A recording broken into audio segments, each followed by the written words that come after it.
बिहार की 40 लोकसभा सीटों में से एक वाल्मीकि नगर लोकसभा क्षेत्र में चुनावी लड़ाई दिलचस्प होती दिख रही है। अभी तक इस सीट से जदयू प्रत्याशी सुनील कुमार कुशवाहा और राजद प्रत्याशी दीपक यादव में मुख्य मुकाबला माना जा रहा था, लेकिन अब लगता है कि यहां लड़ाई त्रिकोणीय हो सकती है। दरअसल हम ऐसा इसलिए कर रहे हैं क्योंकि कांग्रेस के पूर्व प्रत्याशी परवेश मिश्रा यहाँ बागी हो गए हैं। इन्होंने वाल्मीकि नगर लोकसभा क्षेत्र की जनता पर भरोसा जताते हुए निर्दलीय चुनाव लड़ने का ऐलान कर दिया। इस तरह यहां लड़ाई त्रिकोणीय हो सकती है। 2020 में जदयू सांसद बैद्यनाथ प्रसाद कुशवाहा के निधन के बाद उपचुनाव में यहां से कांग्रेस प्रत्याशी रहे परवेश मिश्रा को करीब 3,81,000 वोट हासिल हुए थे और केवल 21,000 मतों से पीछे रहते हुए वे उप विजेता रहे थे। हालांकि इस बार महागठबंधन में यह सीट राजद के हिस्से में चली गई। परवेश मिश्रा देखते रह गए। अब परवेश मिश्रा ने ऐलान किया कि वे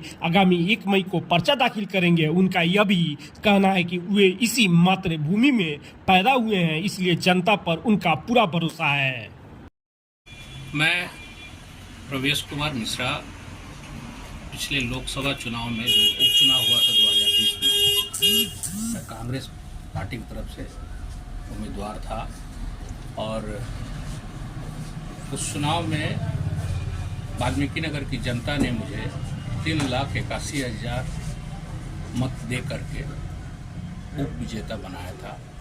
मैं लगभग 20,000 वोट से चुनाव हार गया था। चुनाव हारने के बाद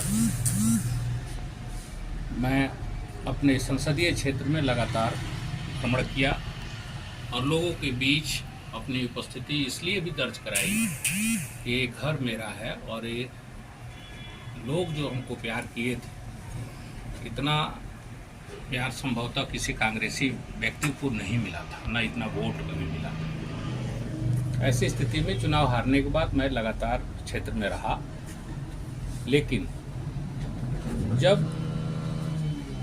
सीट बंटवारे को लेकर जब बैठक हुई, ऐसी स्थिति में राजद नेताओं द्वारा इस सीट को ले लिया गया गठबंधन के हिसाब से। हालांकि कहा गया कि गठबंधन धर्म है, उसमें किसी भी सीट को लेने देने की प्रथा रही है, लेकिन अंकगणित के हिसाब से जो पीछे का जो आंकड़ा रहा है इस संसदीय क्षेत्र का और जो इतिहास रहा है, उसमें कांग्रेस के पक्ष में जो रुझान रहा, कांग्रेस के नेताओं ने, कांग्रेस के उम्मीदवारों ने जो संघर्ष किया, उसका परिणाम रहा हम बहुत छोटे मार्जिन तक पहुंच पाए। हार जीत का फासला बहुत छोटा हो गया। इस बार एक उम्मीद थी कि ये गठबंधन की तरफ से कांग्रेस पार्टी को मिलेगा, लेकिन राजद के लोग जानबूझकर हकमारी कर दिए और ऐसा हकमारी किए जिसके तहत ऐसे विभिन्न सीटों को होल्ड किया गया या ब्लॉक किया गया जिन सीटों पर कांग्रेस के उम्मीदवार पहले से अपनी तैयारी कर रहे थे और ये माना जा रहा था वो सीट कांग्रेस के कोटे की है। पूर्णिया, औरंगाबाद जैसे सीट, वाल्मीकि नगर, इन सीटों पर जानबूझ करके एक रणनीति के तहत राजद परिवार, राजद के नेताओं की तरफ से ऐसा कुछ किया गया।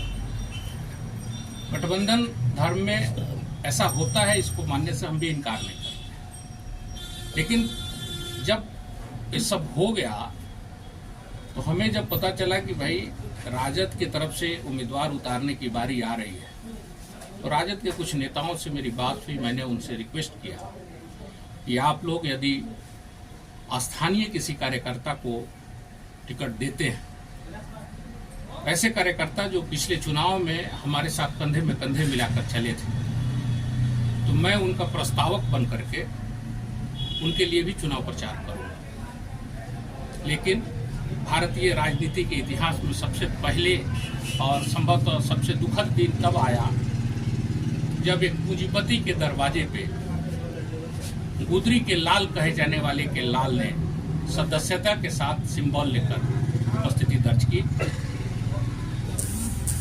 और राजनीति में राजनीतिक दल के सिद्धांत धनी व्यक्ति और उद्योगपति के चौखट की चाकरी करने की स्थिति में अपनी उपस्थिति दर्ज करके राजनीति का दिशा बदल दिया, राजनीति का दशा बदल दिया। और राजद जैसे पार्टी जिसको कहा जाता था गरीबों की पार्टी है, गरीब गुरबा उसके सबसे ज्यादा वोटर होते हैं, वैसे पार्टी के वरिष्ठ नेता, युवा नेता जो हृदय सम्राट कहे जा रहे थे, उन्होंने अपनी सारी नीतियों को पीछे छोड़ करके एक ऐसे आदमी के पास आकर के शरणागत अपने को किया जो न सिर्फ यहाँ का स्थानीय नहीं है बल्कि वो एक व्यवसाय करने आया था। एक व्यवसायी व्यक्ति एक व्यवसाय करता है और इस क्षेत्र के किसानों के रोजी रोटी, किसानों के भविष्य पे अपने मिल के माध्यम से कब्जा करता है। और कुछ दिन बाद उसकी राजनीतिक महत्वाकांक्षा इतनी बढ़ जाती है कि वो आदमी किसी दूसरे दल से चुनाव लड़ता है, फिर किसी तीसरे दल में जाता है, फिर उसको छोड़ता है और लास्ट मिनट में किसी दूसरे दल से फिर टिकट लेकर के मैदान में आ जाता है। राजनीति है, आज़ादी है, कहीं से कोई लड़ सकता है, इसमें कोई गुरेज नहीं है। भारतीय लोकतंत्र की एक खूबसूरती है कि देश के किसी कोने से किसी को लड़ने का हक मिला हुआ, लेकिन हमें एक सोचना पड़ेगा कि कौन व्यक्ति किस उद्देश्य से कहां राजनीति करने आया है। जब ऐसी स्थिति सामने आ गई तो मुझे लगा कि राजद के लोगों के साथ भी छल हुआ है, यहाँ की जनता के साथ भी छल हो रहा है।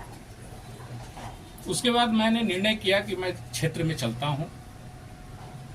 मैं पिछले 13 दिनों से क्षेत्र के विभिन्न हिस्सों में दौरा कर रहा हूं, आम लोगों से मिल रहा हूं, उन मतदाताओं के बीच जा रहा हूं जिन मतदाताओं ने हमें प्यार किया था, और उन मतदाताओं से पूछ रहा हूं कि मेरी गलती क्या है, मैंने कौन सा गुनाह किया था और मेरा अपराध क्या है जिसकी वजह से यहाँ के स्थानीय और इस तरह से आपके बीच रहने के बावजूद मुझे दरकिनार किया गया।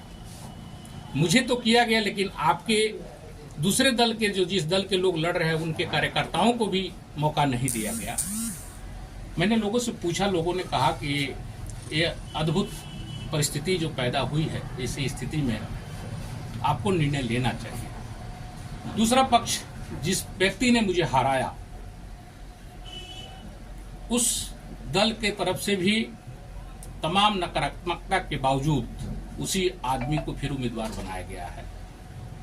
जनता के बीच उनकी क्या उपस्थिति है, जनता के साथ उनका क्या रिश्ता है, जनता के लिए उन्होंने क्या किया है, उसकी जवाबदेही उनको है। और जिस तरह का भाव जो समझ में आया और जनता जिस रूप में उस उम्मीदवार और मौजूदा सांसद